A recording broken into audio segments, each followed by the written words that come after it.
All right. Good day, everybody, and welcome to Reconcile. I'm very excited to be here with my guest, Bruce Sanguin, who I connected with actually in a recent psychedelic therapy training that I was involved with, and Bruce was one of the instructors there. I have his book here called Dismantled: How Love and Psychedelics Broke a Clergyman Apart and Put Him Back Together Again. For those that are seeing it visually, can have a look here. We're going to dive into elements of this book and Bruce's work and approach and framework to his therapeutic practice. And without further ado, I would like to invite Bruce to say a little bit more about yourself and what you're up to, who you are, your work identity, this kind of thing. What's relevant and alive for you? Yeah, thanks, John. Mhm. Good to be with you. I'm a psychotherapist. I work in Calgary now and have a private practice. I also teach online. Um, I I developed a course called Live Your Own Life, 12-week course that's online. And this year, actually, it's kind of morphing into kind of a two-in-one where I'm applying that principle of living your own life um, to people pleasing, because I've just found that there's a lot of people who are caught in that cycle of people pleasing, which of course, if you're pleasing others and if that's your MO, it's hard to live your own life. So we're applying the principles that I developed for live your own life in that 12-week course to people pleasing. So that's rolling out this fall. So that's probably enough. I teach at Atma as well, as you were Mhm. mentioning, John. Mhm. And yeah, that's my life. I live here with my 2-year-old daughter and my beautiful wife in Calgary, and so I feel very grateful for the life I have. Mhm. Yeah, thanks for saying a bit more. I imagine folks, you may have heard the subtitle of your book, How Love and Psychedelics Broke a Clergyman Apart and Put Him Back Together Again, are going, well, that sounds interesting. Yeah. And how did you go from being a minister with the United Church to therapist, and not just therapist, but psychedelic therapist? Can you say a bit more about that journey? Yeah, I was already credentialed as a therapist, as a marriage and family therapist, and I had been for about 30 years, but I took the direction of becoming a minister in the United Church. And then it became clear to me, the details are in my book, actually, if anybody's interested, Mhm. that it was time to exit. It was, I've done what I needed to do with the church. And then the natural default then was to open a psychotherapy practice. And there was a hiatus or kind of a liminal space there when I had lost my identity essentially as a clergy man, and yet I wasn't really anything else or anybody else. And in that space, a friend invited me to an ayahuasca ceremony, and I had no idea what ayahuasca was. But for whatever reasons, by some grace, I felt like called to do it. And so I went to my first ayahuasca ceremony, and then 65 ceremonies later, um, I started to feel like I had completed that journey. But it's the beauty and the intelligence of that medicine that dropped me into a wisdom that was deeper than my own egoic way of making sense of life. So it kind of it broke apart the me, but handed me back the I.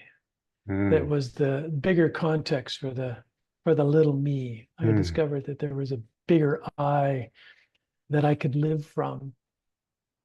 And so it really was a death to both a way of life as a clergyman, but also the dissolution of that egoic sense of identity that I'd been running on, and the discovery that I was more than that. Mhm. Um, in and through the work with ayahuasca. And then subsequently, I did my own personal therapy using a combination of MDMA and LSD. And so I went pretty hard for Mhm. for those years. And and feel very grateful for that. But it was a dismantling. Hmm. And just out of curiosity, how long ago was that first That ceremony, was first about introduction? 12 years ago, Okay. 12, 15 years ago. Yeah, Yeah. yeah, somewhere in there. And you name it just now again as a dismantling. And I want to offer, part of the reason this podcast is called Reconcile as well is I couldn't help but notice what you spoke to around sort of a dissolving of what sounds to be like a separate me identity and maybe a breaking through, a dissolving, dismantling into and coming into connection with a higher, would you say higher or more whole, or how else would you describe Yeah, that? what kind of language do? Yeah.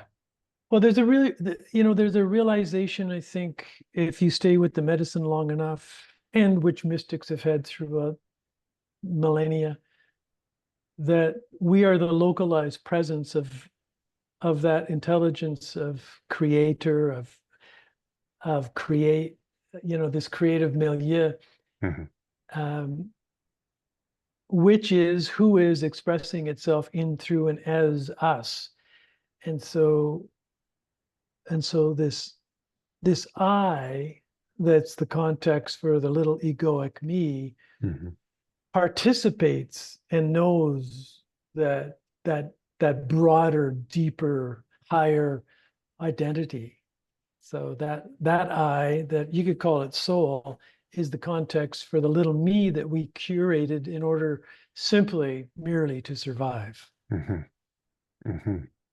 I wonder if now would be a good segue to read a bit of a section from your book, actually, because I'm going to trust that, Good. and then yeah, it's just if it was an action-packed little section here, and then I would love to see well where it goes, and inviting as well, perhaps some definition to some of your framework. So here we go. This is from page 196 on the chapter called The Trauma Signature. Excuse me. When we learn to hold our cubs, cabs, and our leaks as memories of intolerable events in our past, our healing begins. While I was writing this book, I became depressed. I lost vitality. The force of gravity seemed to amplify. My body felt heavy. I struggled to find a reason to get out of bed. I felt hopeless and helpless. I developed a great compassion for those people who struggle with chronic depression. One day, as I walked my dog at the beach, the feeling was so intolerable that I felt I couldn't go on. This had to stop. My wife reminded me that what I was experiencing was a memory. And while I had understood this intellectually, this time it hit me like a tsunami of truth. I came to see that I had been depressed most of my life, but a combination of hormones and success in sports and in my career had helped me to mask my cubs. When I started my healing with the help of psychedelics and ayahuasca, the lid came off. My shadow, which is all the repressed memories and aspects of myself that I judged to be unacceptable, and my false self, were exposed by the truth. My life was in full leak mode. The sorrow, hopelessness, and feeling of helplessness in the face of it all was now raw and immediate. No denial, no repression. I was fucked. But it was all a memory. When I truly got this, when I understood it in my spirit and body, as well as my intellect, my depression lifted. My energy returned. I even caught myself feeling good from time to time. We create reality from our trauma signature. The dynamics of every relationship, at work, at home, with our family and friends, are its manifestations. It becomes a kind of alchemical crucible for our life. In it, we transform the elements of our life, not to gold, but to shit. Yeah. Yeah, it's That's good to beautiful. good to hear it read back to me. Yeah. So I should probably explain that the cubs there are core unconscious beliefs Uh-huh. that are formed in response to mistreatment, or what I call failures of love. Mm. And we come to certain conclusions about ourselves, and those conclusions, you can call them beliefs, like, I'm bad, Yeah. it's my fault, I don't belong, I'm unlovable, I'm unworthy, I'm the cause of your misery, I'm helpless, I'm hopeless. Mhm. And there are feelings associated with all of those. And then because they're actually intolerable to have those in place and to feel them, we compensate. I compensated by, and I saw this all in an ayahuasca ceremony in a flash, what I had done. I Mhm. compensated by actually curating an ego to defend against feeling those things. Mhm. And so in response, for example, to believing that I'm bad and feeling awful, Mhm. I created a personality in which I was good, quote unquote. And Mhm. being good helped me get what was a strategy to get the love I wasn't getting. Okay. I would ask myself the question, it was obvious that I couldn't be myself, my true self, Mhm. and be loved. So who do you need me to be? Do you need me to be good, Mm. nice, quiet? Do you need me to be entertaining, charming? Do you need me to be not a nuisance? Mm. And I'll be whatever it takes to contend with this awful feeling of not being loved. And so those are the compensating actions and beliefs, or CABs. Mhm. And then the realization was, in terms of explaining this concept of leaks, is that if we get something in the world out there as adult triggers us, we have this egoic defense structure, which is basically the personality we've curated to keep us from the depression, from the anxiety, from the feelings associated with I'm bad, I'm unworthy, I don't Mm. belong. But the trigger leaks through that defense and lands us back in that those deep beliefs, those unconscious beliefs and the feelings associated with them. And that's when, I was walking along the beach, and that's when I was feeling like this is intolerable, because Mm. it was a memory of a time when it was unbearable. Mhm. It was literally unbearable. So we're forced to create an egoic structure that helps us to cope with that, Mhm. helps us to survive that. But of course, that egoic structure we confuse with our true self, but it's actually a false self. Mm. It's actually a self we present to the world in the hopes of getting the love that we were missing, Mm. in the hopes of belonging, in the hopes of being seen, being delighted in. Mm. And so I also call this the performative self, Right. based on the question of who do I need to perform? What do I need to perform Mhm. to get your attention? I'll be that. Mhm. And then it just becomes a habit. And that small ego uh, gets embedded in our nervous system. And that's the identity that we attach to. That's who Mm. we think we are. Mhm. And that's the performance that we run, the script that we run Mhm. in our life, until it gets in the way of our life, and until we realize that it functioned to get us through to survive, Right. but now it's getting in the way of a bigger life. It's like the Mhm. soul calls. It's like there's some bigger identity that we know that this self we're presenting to the world isn't the full expression of who we are. And then Mhm. it's time to do the deep work. Right. So the CABs are a Yeah. protective mechanism. What CABs, CAB, uh, compensatory actions and beliefs, are a compensatory, performative, false self. Oh, Use the word represencing of the past. I think yeah. representation, represencing of the past based on a memory rooted in a series of core unconscious beliefs that are served a purpose at the time to Yeah. help survive psychologically, maybe physically even, but um, the intolerable, unbearable feelings of, yeah, Yeah. grief, And what happens disconnection. is that Yeah. when we're re-experiencing those feelings, when there's a leak or a trigger, Yeah. we are certain that it has to do with what's happened right in the present.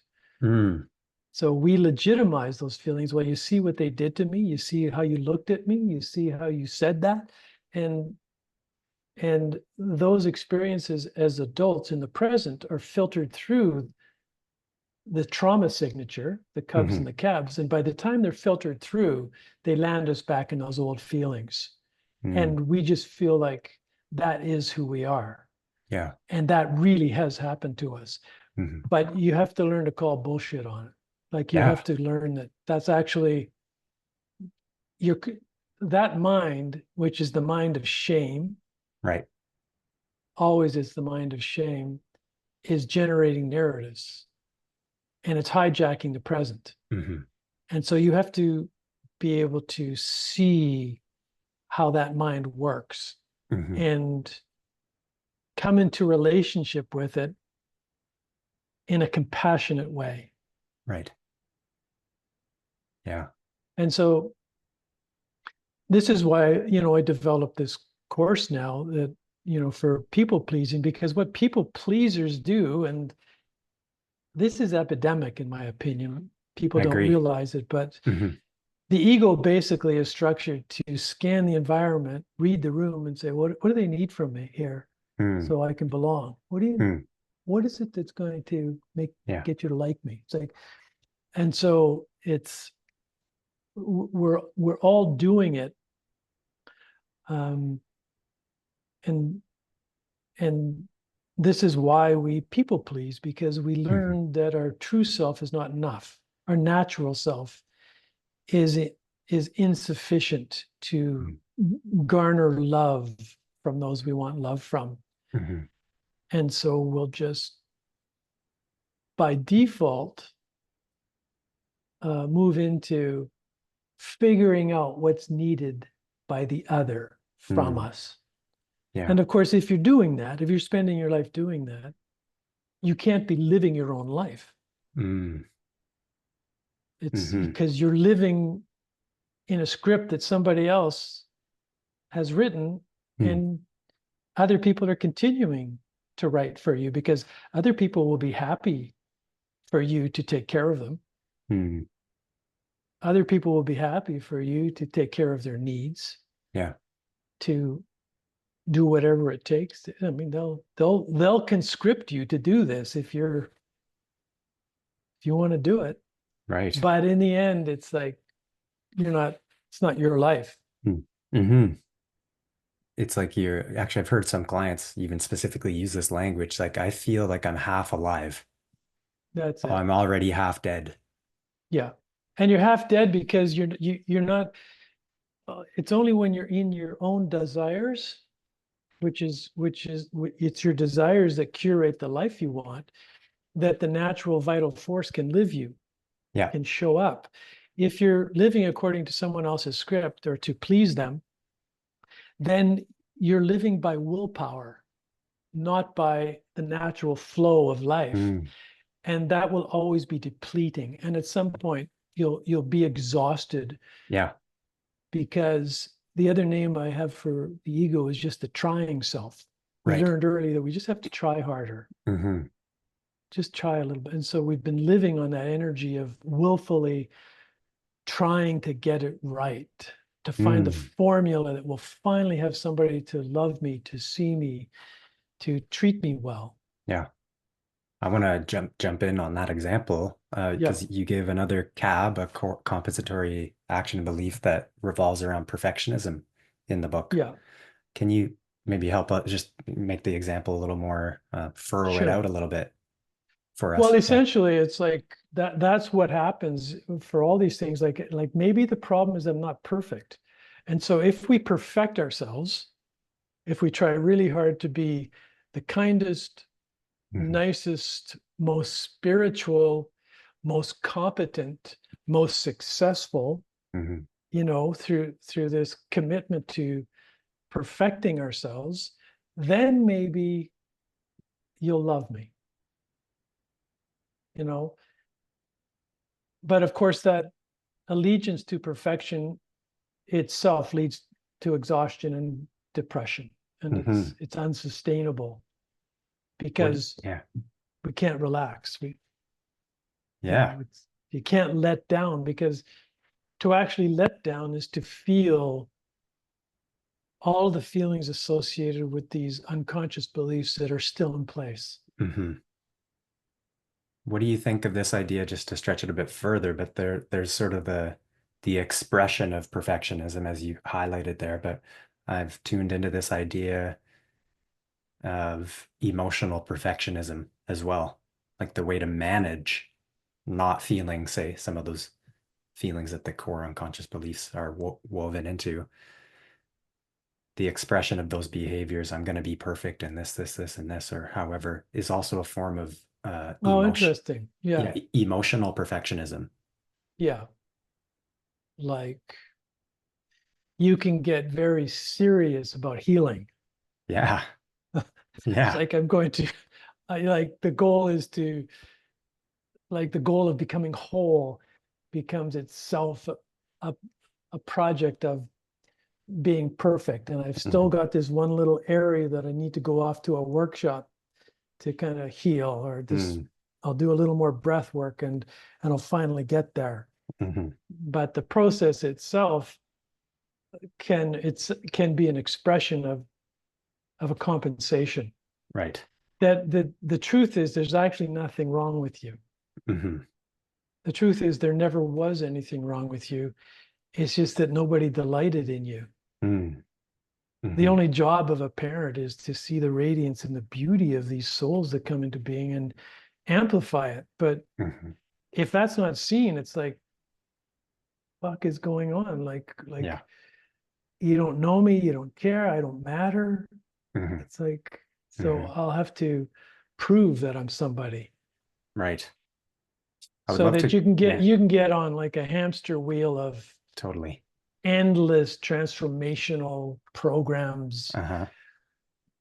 thinking that you're improving yourself, but that project itself is an expression of the perfectionism. Hmm. Yeah, at one point you speak about the work is to dissolve the cubs, the core unconscious beliefs that are operating Yeah, and um, projecting the false self. But I wonder if before we get there, which again, that seems like a really essential part of this, you you you go on to talk about what you call the deepest addiction that we have. Maybe I'll just read a section from that if that's okay. sure. Yeah, please. This is on page 198 of your book. Our deepest addiction is to our trauma signature, which we confuse with the quote unquote self. We are all users if we identify with this self and return to it when we are stressed or triggered, as if it were a hypodermic needle, excuse me. As we've seen, this trauma signature self comprises our shadow, which is the cubs, and our false self, which is the cabs. I actually really appreciate that distinction, just to say there. Mm. Um, and the leaks are more direct yet unconscious expressions of our early trauma. Our drug of choice is used to support our trauma signature. Initially, we experience, okay, alcohol, pot, or other drugs as an escape, a way to transcend the traumatized self. With the first few doses, drinks, puffs, whatever it is, a wave of relief passes over us. We have escaped the prison of the trauma signature with an exclamation mark.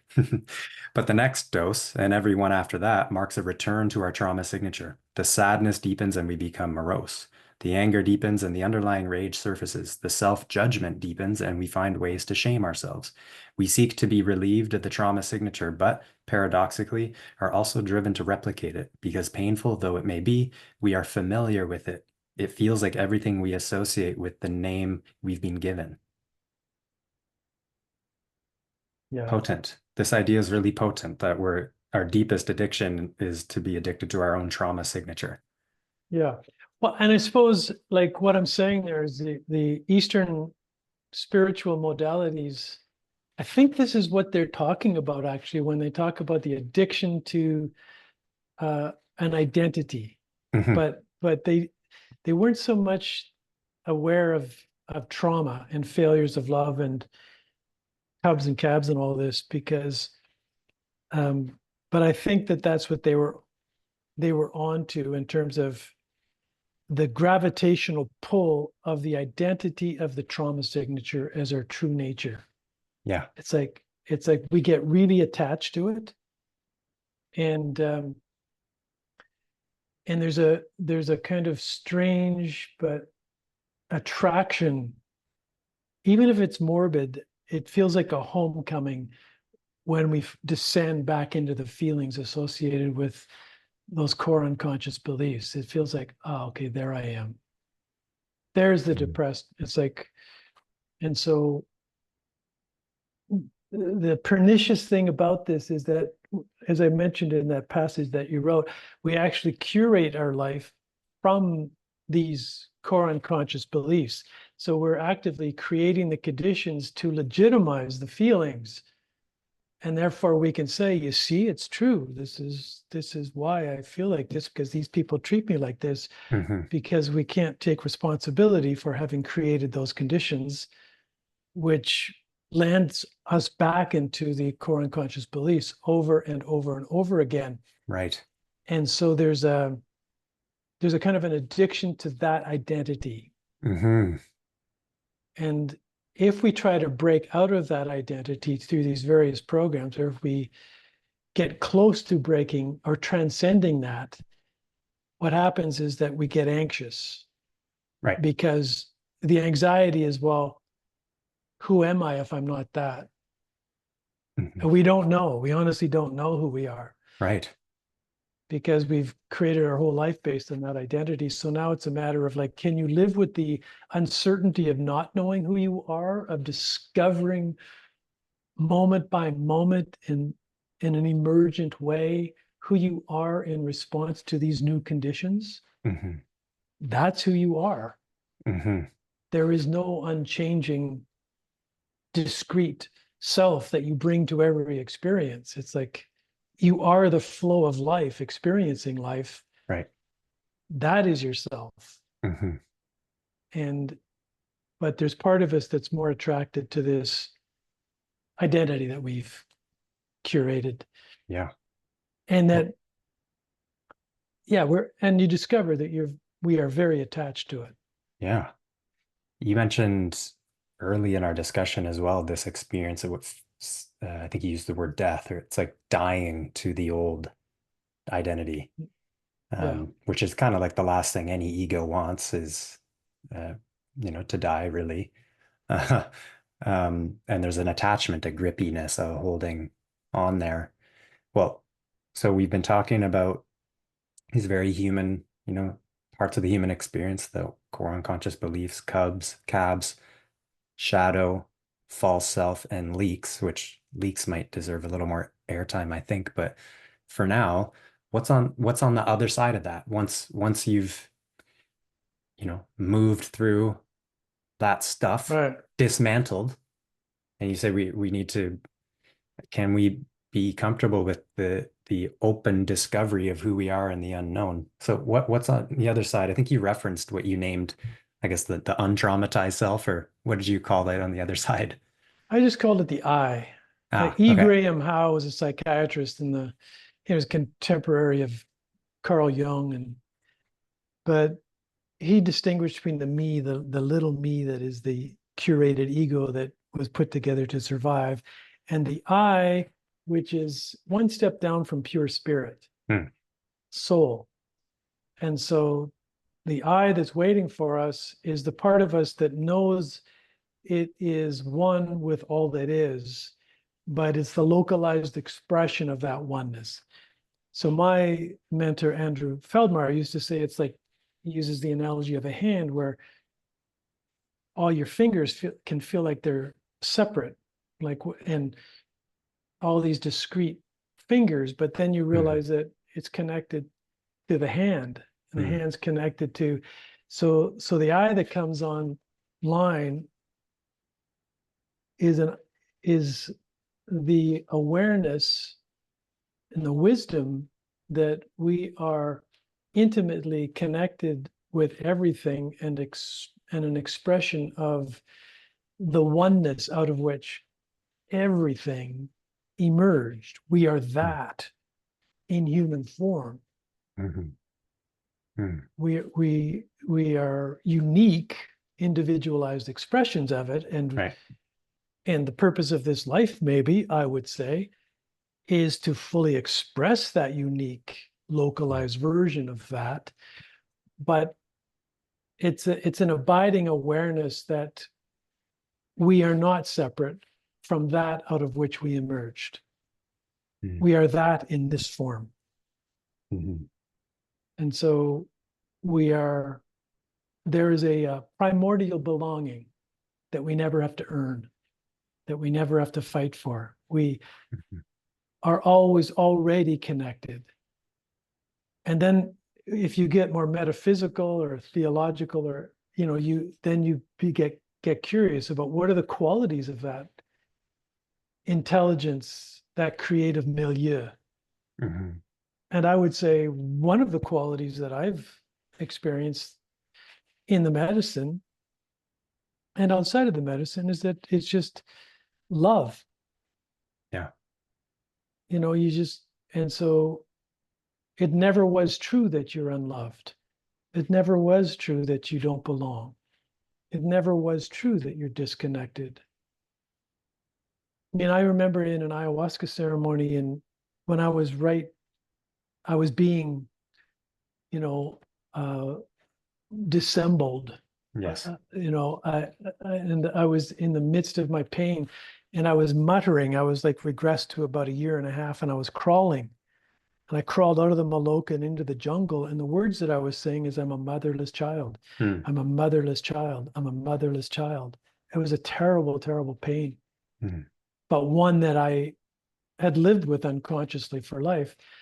But then I sat up in the middle of this jungle, and I looked around, and I realized that here was my mother all around me, the trees, Mm.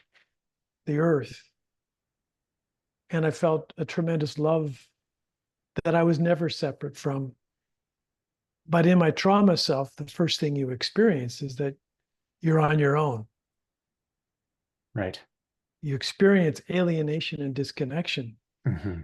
But in a sense, it's an illusion. But you don't realize that until you expand out into your bigger, bigger self. Yeah. Yeah. You know, it makes me think of wonder. Do you see the healing process itself in whatever way that's engaged with as a process of reconnection then? Sure. That would be one way of defining it. To defining healing is to experience yourself primordially, like in a condition of non-separation. Hmm. Like Mm-hmm. you wake up to the fact that it's impossible not to belong. Your belonging is radical, Right. like, because we are one with that out of which we emerged, and Mm-hmm. we are the presence of all of that in this form. Yeah. So we can't actually not belong. And we would know that if we had the kind of nurturing we needed from the get-go. Mm-hmm. But very few people, there's always a fall from grace early Mm-hmm. in life where you feel a disconnection, primarily from mother, but could be from mother and father, where you just feel like, shit, like I'm on my own. And at that point, you either collapse into depression or you become self-sufficient. And then my experience is that as an adult, you kind of waffle between the two. You go into periods of like Mm-hmm. deep depression, of collapse, Mm-hmm. or propping yourself up, Yeah. because underneath the feeling is like, I'm on my own. Yeah. Until Mm-hmm. you pop into this transcendent identity, transcendent self, Mm-hmm. where you just realize that that was never true. Yeah. But in order to get there, it requires a lot of grieving for how you were treated. Mm. And I think grief liberates you Yeah. in a quite a specific way. And that is that if you allow yourselves to grieve and to really feel your suffering, then an organic compassion for yourself rises up. Mm-hmm. And then the question becomes, well, what is that? Who is that that is compassionate towards this little suffering creature? Right. Yeah. Who And is maybe, that? maybe, maybe we're that.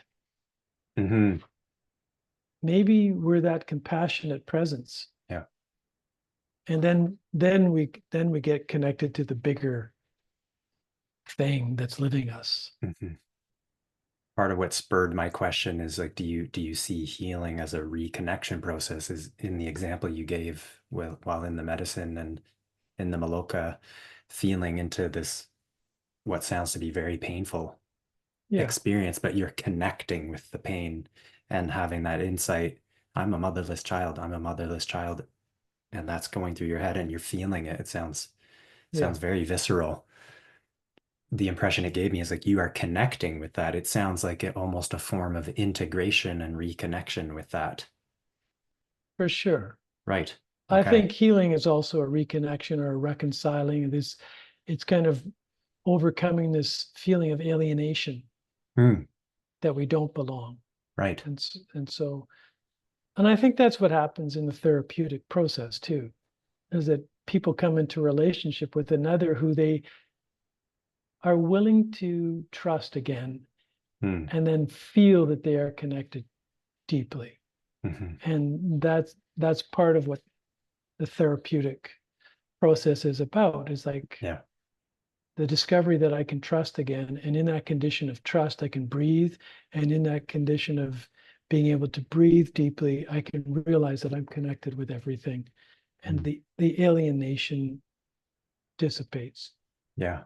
I'm glad you went there in the remaining time we have. I was curious to ask you about the role of therapist, as well as psychedelics as you see it in, again, Yeah, honoring our time, but how do they, you kind of just spoke to it like the reforming or building or corrective experience of yeah, trust, but what else can be said about the role of therapy in general, what it is and what it's doing, therapist and relationship, and then the psychedelics, these unique medicines that are, you know, more and more becoming a common part of this yeah. topic.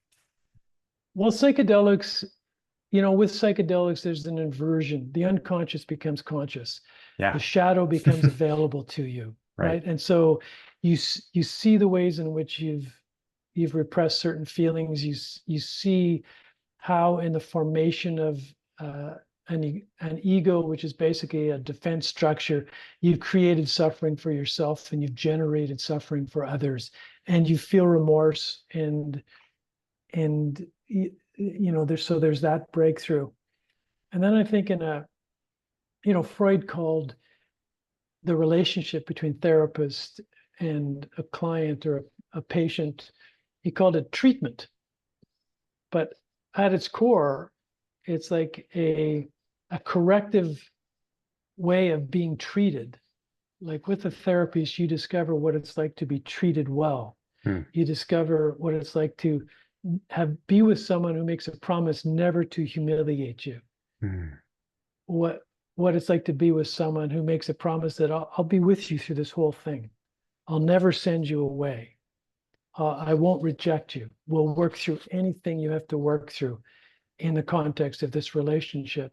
Hmm. And so that treatment in the end, it's a matter of ethics. Yeah. You discover what it is to be treated well. Yeah. And in the context of that good treatment, Hmm. you trust again. And you learn what it feels like to relax in the presence of another. Hmm. And that's the simplest definition of healing that I know, Hmm. just to relax in the presence of the other. Hmm. Finally, I'm with someone who's not going to hurt me. Yeah. You And found, then yeah. and then maybe that's what the world's like. Maybe you can generalize from that place to the world. Maybe the world isn't my enemy. Uh-huh. Maybe maybe there are people who want good things for me. Hmm. I'm glad you mentioned that. That to me seems like perhaps a good segue to the topic of integration. Might be a nice Mm. way as we start to wind down here, but the generalizing from the therapeutic encounter and this experience of somebody who really, really does care and give a shit. Yeah. And also whatever insights you might have, revelations, realizations in the medicine. But you come out of the therapy office. I'll reference the idea of you come off the yoga mat, you come off the meditation cushion, you come out of the ceremony or the psychedelic experience in the medicines or in the presence of you, Bruce, if we were working together, you feel that feeling. But do you see it? Is it sort of I mean, it's a process, yeah. It's a and titration to build and continue to ground that sense of trust or connectedness. Like it's not just a one-time thing. You don't Yeah. just sit with the medicine one time and have that realization and then it sticks with you. Usually, it seems like. Usually, yeah. Right. Yeah, the wiring of the nervous system, the structuring of the ego, it's a deep imprint. And so, it's all about practice. It's a daily practice of bringing mindful compassion to yourself, like just Mm. being aware of when you've defaulted back into that defensive ego, Yeah. and then knowing that there was good reason for you to curate that ego, and the conditions were such that you needed to do it, and Mhm. there was sufficient suffering that required that you do it, and therefore you can be compassionate. You can come into relationship with that contracted smaller me, Mm. and it's a loving relationship. It's not that you want to, sometimes we use a metaphor of killing the ego, but it's also like it's it's also possible to learn what it feels like to love and include that expression of yourself. Mhm. And so that's the practice. It's a daily meditation of I'm shifting into contraction. Bring compassion to yourself. Yeah. Okay, there I am. And then it happens again. Then you bring tenderness to yourself again. So it's Mhm. like it really is a daily meditation and a daily practice. Mhm. And you feel it. I mean, if you felt you had that corrective experience with a therapist or in a medicine, it's like in your body. Yeah. Yeah. And that's the Like it's a touchstone, right? Like right. you Yeah. you you now have you now know that it's there. Right. It matters that you've had that experience of, Hmm. let's say, what it feels like to love yourself. Like you actually do love yourself. Hmm. It's like, who knew? It's like, oh God, that's what they're talking about with self. Yeah. It's a real thing. And Right. I've experienced it. So you now have a touchstone Hmm. that is permanent, that you Hmm. can return to and take to the bank. Yeah. You Or out. your experience with your therapist. Like somebody loves me. Yeah. This guy really seems to care. Hmm. Like, and he cares over time. Hmm. He doesn't let me down, or she Right. doesn't let me down. It's like, oh, Hmm. okay, one person loves me. Maybe Hmm. there are more. Right. I was gonna check in again, winding down here, but you outline near the end of the book, I think it was 7 or 8 steps, sort of to outline this the pathway of healing, perhaps. Can you take us through that quickly? Sure, I probably won't land on all 8 of them in the book, but I mean, I can. the the first one I think is just mindful awareness. It's mindfulness. You Every time you get triggered, Yeah. you bring awareness to where you go, and Right. so you just become very, very mindful. Yeah. And then you realize that the feelings that you're experiencing as a result of that trigger are always memories. Hmm. They're not necessarily, they're very rarely related to what actually happened. They're Hmm. related to the story that this egoic mind is telling you happened. But Hmm. that's always history. That's always the past. Hmm. So it's getting that clarity, really, Yeah. really knowing that, okay, I'm being hijacked by the past. and I'm creating narratives. And so you see that mind creating stories, Right. and you just kind of, in a lighthearted way, like you don't, it doesn't have to be a heavy thing. It's just like, oh, look what I'm doing. Hmm. Okay. Then you love that mind. Right. You bring compassion to that Hmm. mind, and then it passes through you and you dissipate. Um, and then you can begin things like imagining what it would be like to not live with the stories that the mind is creating, these Hmm. circumstances. You can check out your assumptions that those narratives are telling you are true. Hmm. Like it happens all the time with my wife, where I'm sure she's trying to humiliate me. Right. But what I do now is I go like, okay, my mind is telling me a story here. It's like, when you said that, were you trying to like put me down? She goes, oh God, no, I'd never do that. And then I just let it go. Hmm. Boom, it's Hmm. over. Right. That story has no power. Hmm. But you confronted it though. You didn't just stew in it and keep it in your head and Yeah, continue to believe the thing. You, maybe that was part of the transformation, is like the openness you have with your own self and the willingness, courage yeah. Well, to, you see the story, like yeah. you go, oh, I got a story running that you Yeah. don't love me, Yeah. that you're trying to hurt me, that you're my enemy. Hmm. And so you check out that assumption. Hmm. Now, if she was trying to treat you badly, then you got another issue there. But Right. you know, 19, 20 times, 95%, 99% of the time, it's just not happening. Mm. So you just check it out and you end the story. Mm. Maybe I'll just gloss through this, but we'll finish on the seventh one, which sounds really rich to me. And it seems like how you came up with the cubs and the cabs as part of ritualize. But the first one was disidentify, the mindfulness practice, associate, make multiple associations, grieve, empathize, connect, and ritualize.